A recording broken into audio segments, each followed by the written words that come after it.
Fala galera, bom dia, boa tarde, boa noite. Primeiramente, peço que você dê o seu like, comente no vídeo e ative o sininho se você já é inscrito no canal. Se não é inscrito, aproveita e se inscreva agora no botão abaixo.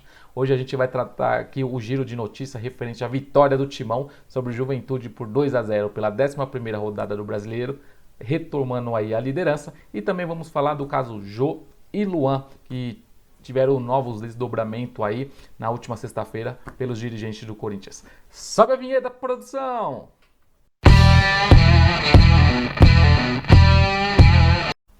Então, pessoal, nesse sábado aí tivemos a partida envolvendo Corinthians e Juventude, que iniciou aí às 16h30 na Neoquímica Arena, com uma vitória do Timão por 2-0 sobre o Juventude.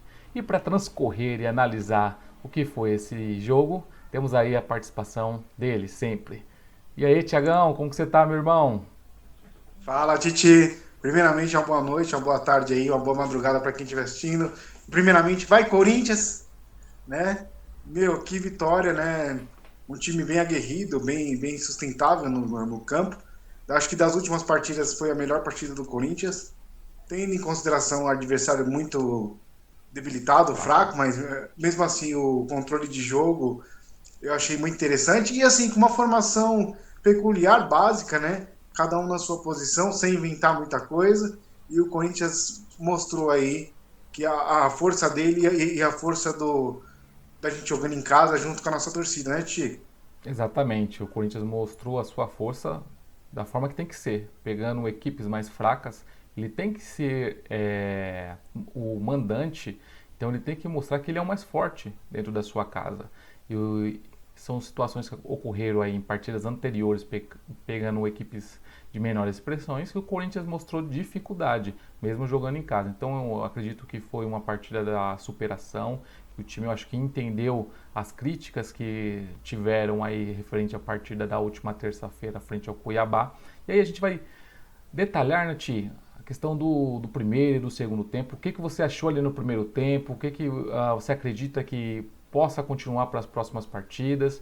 E faz um resumo aí para a gente referente ao primeiro tempo. Perfeito, Ti. Primeiramente, eu queria falar, acho que do Vitor Pereira. Eu acho que ele entendeu que não adianta ficar improvisando jogadores em posições que ele não está habituado a jogar. Então, eu acho que ele fez o feijão com arroz, né? Tipo, os dois zagueiros, os dois laterais, né? Um meio de campo bem sólido com o Juliano e o Renato Augusto, e o Duqueiroz ali, que para mim, mais uma vez, jogou muito bem, né? Os dois pontas, né? O William também, que partida do William, eu acho que jogou muito, né? Ele tem uma mobilidade, Sim. tanto ofensiva como defensiva, muito grande. Né? O único que para mim que destoou um pouco do jogo, desde o primeiro tempo, foi o Roger Guedes. Eu ainda acho que o Roger Guedes não está no mesmo time do time. Mas eu senti um Corinthians muito ofensivo, buscando o jogo, o desarme, aquele time de desarme na perda de bola também acho que melhorou bastante nesse jogo. Na pressão, né? Eu observei assim que meia hora que perdia a bola, alguém já roubava, alguém já retomava aquela bola. O próprio Duqueiroz teve vários desarmes e a posse de bola com efetividade, porque o Corinthians às vezes tinha a posse de bola em alguns jogos, né? Mas é aquela posse de bola entre zagueiros. E dessa vez não, dessa vez você vê que o gol sai muito rápido, numa triangulação que faz muito tempo que a gente Sim. não viu com esse tipo de jogada. Né? Então, assim, eu acredito que esse é o futebol ideal e eu acho que acredito que o Vitor Pereira deveria manter ou deve manter esse estilo de jogo para o Corinthians aí do resto da temporada. Também acredito que o time aí desenvolveu bem, né, na primeira parte do jogo. Acredito que esse 4-2-3-1 que ele veio para a partida, né, jogando ali o Duqueiroz e o Renato Augusto, dando para o Renato Augusto, como é o segundo volante, uma liberdade de ver o jogo de frente. Então, ou seja, antes quando ele estava lá no meio jogando, quem fez a função dele praticamente foi o Juliano, que ele estava fazendo nas últimas partidas, né? Que ele era o terceiro homem do meio ali, né? Para dar essa transição entre meio e ataque. Então, você já tinha o Renato Augusto já ali partindo da defesa para o ataque. Então, ele já tem a qualidade de passe dele. E uma coisa que eu achei muito interessante, que ele teve mobilidade. Lógico, ele caía mais do que pela esquerda. Então, a gente via uma tabela, triangulação entre a Renata Augusto, o William, até às vezes o Roger Guedes vinha fazer isso, essa triangulação também. E aí a gente viu lá pelo lado direito já uma triangulação também do quê? Do Queiroz, Juliano, e eu gostei também do Ramos, né? Do português. Eu achei que ele jogou uma ótima partida, fez bastante interceptações de bola. E o gol sai de um passe dele, né? Na triangulação entre ele, Adson, Juliano. E aí ele toca e o Adson infiltra, né? Entre os zagueiros ali e finaliza de primeiro, abrindo o placar. Acredito que o gol, aos 2 minutos ali, facilitou também, porque querendo ou não, se não saísse aquele gol, ia passar o tempo e poderia, né, psicologicamente afetar o time, aquela pressão de tipo, nossa, mais um time pequeno e a gente não está conseguindo fazer o gol. Se a gente parar para pensar, no primeiro tempo, o Corinthians foi muito superior ao Juventude, mas o que eu acredito, construir essas oportunidades em gol. Se a gente for parar para pensar, fora o gol, quantas defesas difíceis o goleiro do Juventude fez? Praticamente nenhuma. Então eu acredito que o time teve volume, sabe? Toque de passe, triangulação. Então nessa última finalização, ou tinha um zagueiro do Juventude que bloqueava, ou finalizava errado. Então assim, melhorou na questão de volume, já desde o primeiro tempo, se impor ao seu adversário. Mas acredito que ainda que precisa o quê? Fazer o goleiro adversário trabalhar mais. Eu acredito que isso é um pouquinho que pode melhorar ainda no Corinthians, Ti. Isso é o que eu avaliei aí nesse primeiro tempo. Então, assim, o Juventude, ele praticamente ele só finalizou faltando os últimos 2, 3 minutos ali de bola alçada na área, né? Fora isso, não ofereceu nenhum perigo aí para o Corinthians no primeiro tempo. Eu queria fazer um adendo, até puxando esse gancho seu, né? Duas coisas que me chamaram a atenção. Uma foi a mobilidade do Adson, a Sim, liberdade que ele teve de fazer essa transição da ponta para o meio, né? Que é o jeito que ele gosta de fazer essa puxada, como o William também faz. Mas nesse jogo eu acho que o Adson teve um pouco mais de liberdade também para fazer essa triangulação. Tanto que tem hora que ele estava do lado esquerdo, tem hora que ele estava do lado direito. Às vezes ele vinha atrás buscar a bola. Então isso me chamou muita atenção, essa liberdade que o Vitor Pereira hoje, que eu acho que acredito com a formação 4-2, 4-2, né? 4, 4-2-3-1. 4-3-1, dá mais liberdade para ele fazer essa triangulação do que ficar voltando para poder ter aquela efetividade de marcação. Mas e a questão do arremate que você comentou, eu acho que passa muito por causa do Roger Guedes. Ele não tem esse arremate, cara. O cara A do, bola do passa último toque, né? Da última e da finalização, né? bola passa, ele não tá lá, ou ele chega atrasado, ou ele parece estar andando em campo, parece que ele fadiga muito rápido. Eu não entendo muito bem o que acontece, ou ele desanima muito rápido. Então, eu acho que passa muito por não ter um centroavante de ofício ali, aquele cara que segura um pouco a bola para chegar, para ter uma chance clara de gol, né? Eu acho que ainda falta isso. O time é muito móvel, só que no último terço do arremate ainda falta o finalizador. Isso, exatamente. Assim, uma das coisas que eu acredito que o Juventude fez, o que facilitou para o Corinthians, é que eles estavam dando muito combate aos zagueiros. Então, os atacantes deles, em vez de fazer igual aos demais, pressão para deixar justamente o Gil com essa bola, que o Gil não tem qualidade de rifar, o que acontecia?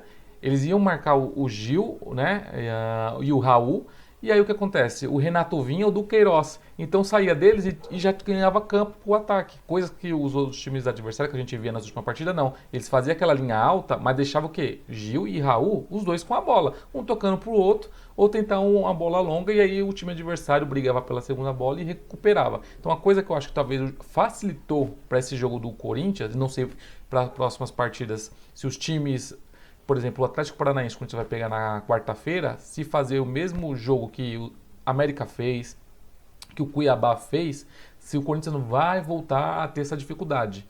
Então, isso que me motiva a ver o que vai ter de repertório aí o Vitor Pereira para dar novas alternativas. É isso que me deixa um pouco mais intrigado. Será que sempre o Corinthians, se pegar uma equipe que deixa a bola com Gil e Raul, sempre vai ter dificuldade? Aí também depende da leitura do adversário. Eu acredito que isso foi uma das coisas que facilitou o jogo do Corinthians aí no primeiro tempo. O primeiro tempo foi o domínio total, acredito que não tivemos tanto perigo assim, nada de muito diferente. Agora, a partir do segundo tempo, isso é uma coisa que me preocupa, é a caída de rendimento físico. Sim, e se a gente parar para pensar, só aí fazendo um adendo, tio, o Juventude fez 3 mudanças, né, no intervalo. Então, assim, querendo ou não, são 3 peças ali que vem com o tanque cheio, né, com o físico, e Sim, aí você já pega os jogadores do Corinthians mais desgastados. E, logicamente, como você disse, aí uma queda, né, física no segundo tempo.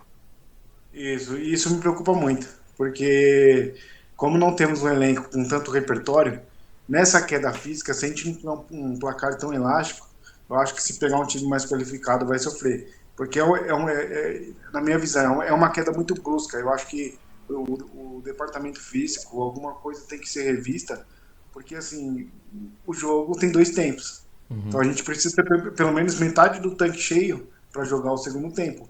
E eu não percebo isso, principalmente nos jogadores principais.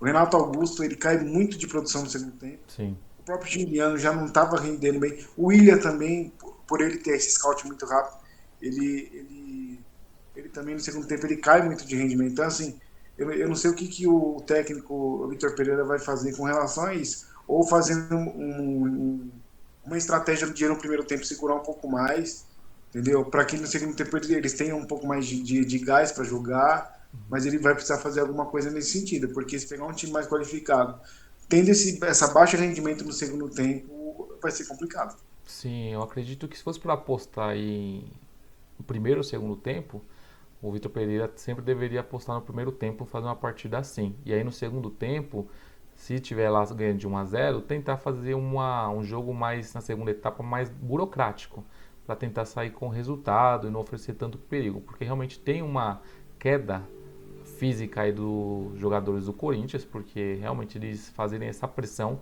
Acredito que hoje a marcação funcionou, mas igual a gente falou, pegou um adversário que ele é o vice-lanterna, né, da competição. É um adversário que ele já havia levado 17 gols até aqui. Então pegou um adversário também muito estável. Lógico, e aí tem que saber também tirar proveito, porque tem muitos times que vão enfrentar o Juventude e vai perder e pode empatar, porque estão lá em cima. Então, assim, você pegar equipes que estão lá na parte de baixo da tabela inferior ao seu time, você tem que fazer isso, ganhar. Isso o Corinthians soube fazer. Mas realmente, na segunda etapa aí o time caiu na questão da parte física, e aí, logicamente, a qualidade também deixa a desejar. E aí, lógico, eu acho que ele entendeu que o time havia caído fisicamente, aí ele fez as mudanças, a entrada de Cantilho, a entrada do Rony, Mantuan, Piton, e aí deu uma oxigenada novamente, né, Tino, no segundo tempo. Claro, se a gente for parar, teve menos volume, por tudo isso que a gente já mencionou, mas também não ofereceu muito perigo para o Juventude. O Juventude ele chegou um pouco mais naquele último terço do campo. Porém, também não mal ofereceu perigo aí pro Cássio. Eles até fizeram um gol, mas estava impedido no finalzinho ali, no segundo tempo. A partida, se não me engano, já estava até 2-0. Então, uma coisa que me agradou muito foi a entrada do Mantuan, né? É, igual a gente falou, ele já estava apontando ser um jogador diferente no Corinthians nas partidas anteriores, que ele estava sendo improvisado na lateral. E a gente vê que no segundo tempo ele já fez ali, mesmo teve o que 15, 20 minutos de jogo, já fez também uma diferença. Fez um belo arremate, né? Um chute cruzado, a bola pegou na trave e entrou, e aí deu mais tranquilidade para o Corinthians, né, time?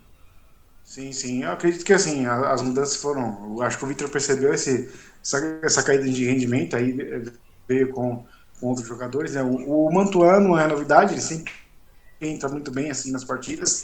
Ele tem um mate muito bom, acho que é um jogador que é promissor. Ele tem muito diferencial na ponta, tem um Sim. contra um também muito bom, tem um arremate muito bom. Eu acho que em termos de qualificação ele é melhor que o Gustavo Mosquito. Sim, eu acho Então, quem ganha é o Corinthians porque agora tem 2 peças, né? Tem dois ali.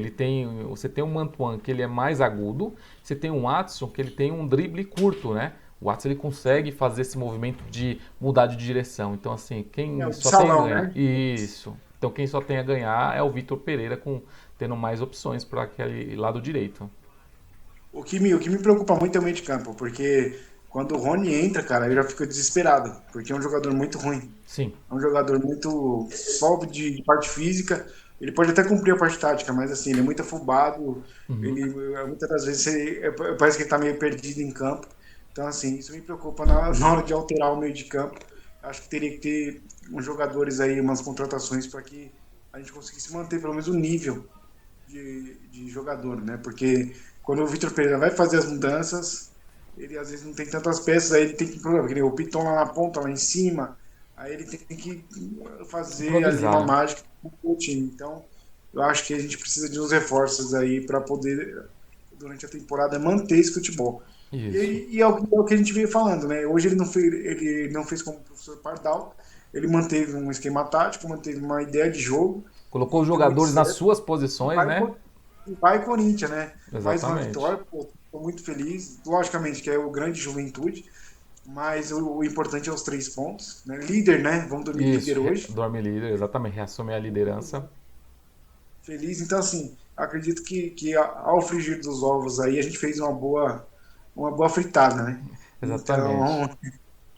Então, eu estou muito contente aí pelo desempenho de hoje. Isso, eu acho que o que vale é o desempenho, né? O que você disse, é a não oferecer tanto perigo, né, para levar um gol, a gente já havia abordado anteriormente nos vídeos que os adversários sempre têm tido, né, duas, três oportunidades por jogo para fazer gol no Corinthians e hoje a Juventude não teve nenhuma oportunidade de fazer nenhum gol.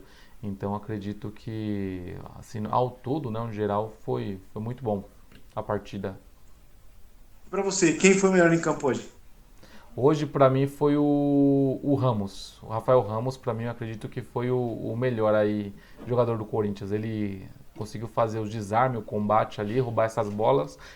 Quando o time estava atacando do Juventude, ele conseguia fazer essa retenção, né, de bola e aí jogar para frente. E para você, Ti, qual foi aí o melhor jogador, né? O pé genial dessa partida aí de hoje? Não, para mim também foi o Ramos. Ele me lembrou muito o Fagner, Sim, tanto ofensivamente como a recomposição forte, firme ali, né? Então, assim, ele, para mim também, assim, eu fiquei entre ele e o Adson, mas ainda acho que ele, pelo conjunto defensivo e ofensivo, para mim ele foi o melhor em campo mesmo. E foi assim, hoje foi, acho que foi a melhor partida que ele jogou, assim, sim, eu na acredito. camisa do Corinthians. Esse eu acredito que o Vitor Pereira tem que deixar ele jogar, porque querendo ou não, a gente tem o Atlético Paranaense, depois Goiás. Acho que são duas partidas que dá para dar uma sequência para o Ramos. Mesmo que a gente tá falando aí em 7 dias jogar 3 partidas, né? Contando com a de hoje de Juventude, Atlético Paranaense no meio de semana e Goiás no final de semana. Mas tem aí uns 2, 3 dias de descanso entre as partidas e dá para não improvisar, né, o Mantuan na lateral e mantê-lo, o Rafael Ramos ali para dar continuidade, porque depois já vamos ter o enfrentamento aí do primeiro jogo das oitavas da Libertadores e aí é bom deixar o Fagner para essa partida. Sim, sim, ele voltar com o tanque cheio. Cara, e acho que é isso. O resumo de hoje, acho que todos jogaram bem. Sim, Não tem um assim que eu fale assim, ele desentou. O Roger Guedes pode colocar aí como o pior da partida, na minha opinião, assim. Ele desentou um pouco, mas não foi aquela coisa que também, vamos dizer assim, que comprometeu o time. não, Mas ainda e falta um pouquinho de futebol para ele. exato. Teve ali um lance, né, no segundo tempo que o Rafael Ramos. O Rafael Ramos ele rouba a bola do meia, né, do Juventude, e aí de frente tem um zagueiro e ele tá infiltrando. Eu acho que ele poderia, o Rafael Ramos, tocar para ele, mas se a gente se colocar no lugar do jogador, eu roubei a bola, proporcionei um ataque e você vê o campo aberto. Acho que qualquer um ali chutaria, né, igual ele chutou, ao invés de passar, que é o que o Guedes queria, né? Ou eu falo mais para você, não é querendo subir alguma pulga atrás da orelha, mas eu acho que nem os jogadores confiam tanto nele também. É, a Porque, verdade. assim, aquela infiltração, você acha que se fosse o jogo, o Rafael Ramos teria tinha tocado. tocado. Então, também Entendeu? a gente, por tudo que Falta um aconteceu pouquinho de confiança. ultimamente, né, Tia? Acredito que a gente fica aquela pulga atrás da orelha aí, se os jogadores não estão também fazendo, não diria um boicote, né? Mas não pensa assim, com tanto carinho em passar a bola pro Guedes. Sim, sim. E é isso, Timo. Eu tô muito feliz pela vitória. Eu acho que o Corinthians deve manter essa toada aí. né? Espero Exato. que eles entendam, o Vitor Pereira principalmente entenda que o rodízio é importante, mas não adianta ficar rodando Sim. muitas peças, senão não vai ter qualidade de jogo, não vai ter aproximação, porque a triangulação é mais entrosamento entre eles do que propriamente a questão física. Então, eu espero que ele entenda isso, né? Uhum. Fazendo um adendo aí, na última sexta-feira nós tivemos a coletiva do Roberto de Andrade e do Alessandro, falando aí as concepções aí referente ao Luan, né? A saída do Jô. E o que me chamou muita atenção, Ti, não sei se você chegou a ver a coletiva, mas é que eles estão tentando negociar o Luan. O próprio Roberto falou que é uma preocupação grande ter esse ativo no clube e não poder desfrutar dele, que realmente nas partidas, quando ele vai ser convocado, ele fala que está sentindo alguma coisa e se preocupa, e na janela aí ele vai fazer o possível para poder negociar o Luan, né? E a questão do Jô, ele falou muito na questão que o Jô rescindiu juntamente negociável e amigável com o Corinthians vai deixar de pagar agora o que ficou para frente e só vai pagar o que já devia para ele mesmo. Eu acredito que vai até aliviar um pouco a folha salarial aí no decorrer do ano do Corinthians, né? E falaram muito da preocupação de trazer um camisa 9 aí nessa janela de abertura, que eu acredito que sondando bem vai conseguir trazer aí para o nível do Campeonato Brasileiro, o nível do jogo, acredito que consegue trazer um atacante até que favorável. O que você acha? Sim, exatamente. Referente à entrevista, eu vi só a parte onde ele fala sobre o Luan, né, que o Luan realmente traz uma preocupação para a diretoria e não tem um dia que eles não pensem no Luan para você ver, porque querendo ou não, é um jogador que tem um salário muito alto no Corinthians e eu acho que vai até 2023, né, dezembro de 2023 o contrato dele, então a gente está falando de mais um ano e meio de salário, talvez o cara recebendo sem jogar. Sendo que o Vitor Pereira já havia mencionado na entrevista que já propôs de colocar ele em outras 3 partidas e antes do jogo, ou um dia antes, ele acusar uma lesão, né? E ir para o departamento médico, e aí não tem como o treinador forçar, já que o seu jogador, você vai acreditar na palavra dele, que ele está falando. Eu acredito que o Luan também é um outro caso que perdeu a vontade, né, de jogar bola. Eu acho que a técnica ele nunca perdeu, mas a vontade. A partir do momento que você faz as suas coisas sem vontade, não adianta ter técnica, não adianta ter nada, que isso vai ficar para trás. Então, enquanto ele não mudar, acredito, a cabeça dele, né, os objetivos dele para a carreira dele, que ele ainda é um jogador novo, ainda tem muita lenha para queimar, ele vai ficar, depois de sair do Corinthians, pulando em equipes menores aí da Série A e talvez nunca mais tenha oportunidade num time grande. Então, acho muito difícil também o Corinthians emprestá-lo, não pelo Corinthians, assim, o Roberto de Andrade falou que ele que quer, né, tentar emprestar, que tem alguns clubes interessados, mas pela questão do salário. Será que os clubes interessados vão pagar quantos por cento desse salário? 50%? 60%? Acredito que o Luan deve estar ganhando o quê? Entre 500 e 800 mil reais no Corinthians. Então, um clube vai querer também arriscar de contratar o Luan por empréstimo, que seja até o fim do ano, ou um ano aí, até o meio do ano que vem, para pagar 400 mil reais e também acontecer a mesma coisa que está acontecendo no Corinthians e não jogar. Então, fica também muito difícil a situação da diretoria do Corinthians em se livrar do Luan, né, tipo? Eu acredito também nisso aí, porque o problema do Luan é que ele não joga, né? Se fosse só a parte não tática dele dentro de campo, não conseguindo chutar efetivamente, não Sim. conseguindo marcar gol, mas o problema é que ele não entra em campo. Então, quando você tem um jogador que ele não consegue entrar em campo, por lesões, ou por desânimo, ou por psicológico, depressão, sei lá, que pode ocorrer, mas Uhum. assim, quando ele não entra em campo, isso é um ativo que só te dá despesa e você não consegue ter o retorno Não tem dele. retorno, né? O Corinthians investiu muito, acho que foi 20 milhões de reais, né, para tirar ele do Grêmio. E é um dinheiro que o Corinthians, se colocar na ponta do lápis aí os 20 milhões, mais os salários que o Luan veio ganhando aí, vai no total, a conta, fechar a conta lá em dezembro de 2023, acho que entre salário e o que foi pagar o Grêmio vai chegar na casa de uns 40, 45 milhões de reais fácil. Todo mundo fala, mas eu acho que a pior contratação não foi a do Pato, foi a do Luan. O Pato ainda jogou algumas partidas e fez gol pelo Corinthians. O Luan praticamente não jogou. né? Então, assim, é uma contratação que até hoje eu não entendo, porque ele também estava mal lá no Uhum. Grêmio. Eu nunca entendi isso. O jogador tá mal lá, você traz para cá sabendo que ele já estava Pelo não valor, né, jogando que lá tava. e pelo valor que estava. É, eu Então, acho que. se viesse até de graça, tudo bem, mas veio um valor super Uhum. alto para um jogador que não estava jogando. Até hoje eu não Não- entendi o que o nosso ex-presidente fez assim, né? Eu achei que Uhum. é complicado, né? Foi exatamente porque era um jogador que já estava em baixa lá no Grêmio. O Grêmio fez de tudo aí para se livrar do Luan e foi fantástico para o Grêmio ter aparecido a proposta do Corinthians aí dos 20 milhões de reais e ter vendido o Luan para o Corinthians, porque senão ia morrer com o Luan e ia chegar no final do contrato também lá no Grêmio e sair. Então acredito que o Corinthians aí, igual você disse, foi uma das péssimas contratações feitas pelo nosso ex-presidente, que, querendo ou não, faz parte aí da. Quem arca com isso agora é a gestão do Duílio. E aí ele tenta agora se livrar desse problema Luan para próxima metade aí do ano da temporada.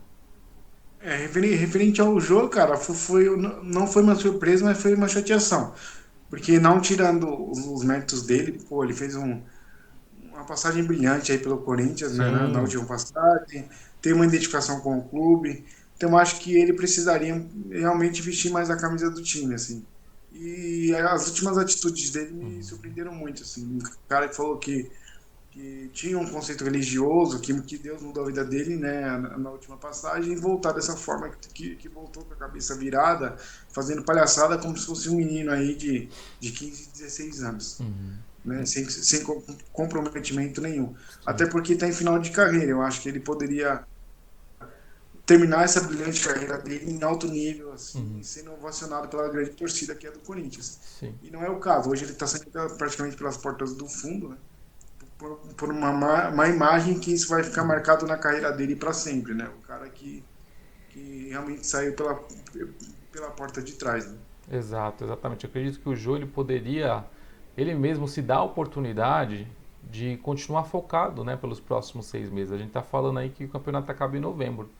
E aí talvez ele poderia falar com a diretoria, igual falou, e seus representantes, ó, chegar no final do ano eu não vou continuar porque eu não aguento mais a pressão, se eu saio, o pessoal fiscaliza onde eu estou, da minha vida, não quero dar mais satisfação da minha vida. Beleza, entendeu? Pegava seu, chegava no final do ano e rescindia o contrato, tentava jogar. Mas o que acontece? Aí é o ser humano, Jô, a gente está falando mais do jogador, Jô. Enquanto ele não colocar a cabeça dele no lugar, se estruturar como pessoa novamente, a família dele, ele vai continuar dando cabeçada, né, na parede e se perdendo no meio do caminho, igual você falou. Ele tinha se encontrado, se colocado no caminho aí nos anos anteriores, ali na conquista de 2017. Ele foi o grande destaque do time do Corinthians. A gente deve muito aquele título aos gols do Jô, porque ele foi fundamental para aquela conquista. Porém, novamente, o psicológico fraco, se deixou talvez muitas das vezes se levar pelas amizades e aí perdeu o foco novamente. Talvez ele não tem mais a vontade, né, o tesão de estar jogando futebol. É um cara que joga profissionalmente desde os 16 anos. Se a gente for parar para pensar, o Jô ele fez o primeiro gol do Corinthians lá, ele tinha 16 anos lá no Pacaembu, né, contra o Internacional. E por curiosidade, o último gol que vai ficar do Jô foi contra o Internacional no Beira-Rio. Então, o primeiro, talvez se ele anunciar a aposentadoria da carreira dele, talvez seja o primeiro e último gol que ele fez foi contra o Internacional. Então, assim, acredito que o jogador, ele, estamos falando de 20 anos de profissionalismo, talvez realmente esteja de saco cheio de concentração, de pressão, torcida pegando no pé, ele tem que dar satisfação, não poder curtir o dinheiro dele, né, porque ele tem que dar satisfação, então talvez a cabeça dele chega, não vislumbro mais objetivos maiores para minha carreira, estou em declínio físico e técnico, e talvez aí ele parou para pensar e falar: mais 1 ano e meio de contrato não vai fazer a diferença mais rico ou mais pobre para minha vida e eu quero a minha liberdade. Talvez foi isso que ele pesou, colocou na balança aí. Que ele seja feliz, né? A gente torce para que o ser humano ele se encontre no caminho da vida, né? É verdade, é verdade. Também acredito nisso, né? Espero que ele se reencontre principalmente para dar um término aí de carreira para a família aí, o mais tranquilo possível. E é isso, Ti. Acho que esse foi o objetivo do pós-jogo nosso, né? Mais uma vitória aí do Corinthians. Mais uma. Hoje a gente dorme líder, mas amanhã a gente não sabe, né? Espero que continue, né? Líder. Ressaltando que o Coritiba é o melhor mandante do brasileiro, mas vai pegar uma grande equipe do Abel Ferreira, que é o Palmeiras, e tem tudo para ser um bom jogo, né? Mas o Palmeiras aí tem um Vamos secar. favoritismo. Os secadores estão aí, né? Faz Vamos secar, parte. porque eu quero continuar líder. Eu acho que o Corinthians está vindo uma atuada muito boa, Uhum. assim. Não digo que a gente vá conseguir o título, mas a gente está numa sequência que a gente não oscila tanto. E isso é muito importante para um campeonato tão difícil como o brasileiro. Então, eu quero Exato. agradecer esse pós-jogo. Pô, feliz demais. É o primeiro pós-jogo que a gente faz com a vitória do É uma Corinthians. vitória Então, ainda. isso me traz grandes superstições aí que vai dar tudo certo. Eu espero que todo pós-jogo que nós fizermos daqui para frente seja de vitórias do Corinthians, né? Verdade, que a gente venha trazer aí boa sorte, né? Fazer a diferença. Sejamos aí o 12º jogador em campo, mas para mim também é um prazerzaço estar com você aí fazendo análise desse pós-jogo de mais uma vitória do Corinthians frente à Juventude. Então, pessoal, quero deixar meu agradecimento a você que chegou até aqui. Não se esqueça de curtir, comentar e se você já é inscrito no canal, ative o sininho. Pela minha parte, eu fico por aqui e até logo. Muito obrigado, pessoal. Até mais. Deus abençoe.